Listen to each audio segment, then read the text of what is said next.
পেয়েছেন? মেরাদিয়া কারখানা থেকে নিয়ে আসছেন। আমাদেরকে একটু দেখা দিতে হবে, চলেন যেখান থেকে নিয়ে আসছেন।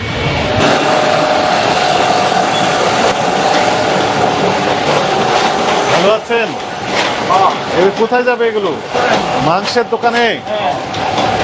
আপনি এখানেই তৈরি করেন? তো আপনি বরফ কি খাওয়ার জন্য না মাছ মাংসের জন্য? মাছের জন্য, খাওয়ার জন্য না, মাছের জন্য আপনি তৈরি করেন। একটু দেখান তো দেখি আমাদেরকে। এগুলো পানি দিয়েছেন? কোথাকার পানি এটা? লাইনের পানি। ময়লা আবর্জনা তো আছে, তাই না? ময়লা আছে তো, ব্যাপক ময়লা আছে, যেটা ময়লা আছে, ওই যে ময়লা আছে।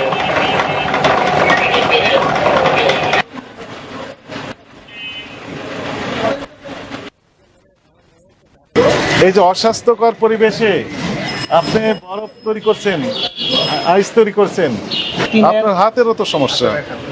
হাত, এই যে হাতের সমস্যা তো, চর্মরোগ হয়ে আছে, চর্মরোগ হয়ে আছে, আপনার নখের সমস্যা, আপনার এখানে তো চর্মরোগ আছে, এগুলো দেখেন, আপনার গায়ে চর্মরোগ আছে। আপনি তাহলে এই মাছের জন্য আইসক্রিম তৈরি করে শরবত হিসেবে বিক্রি করছেন।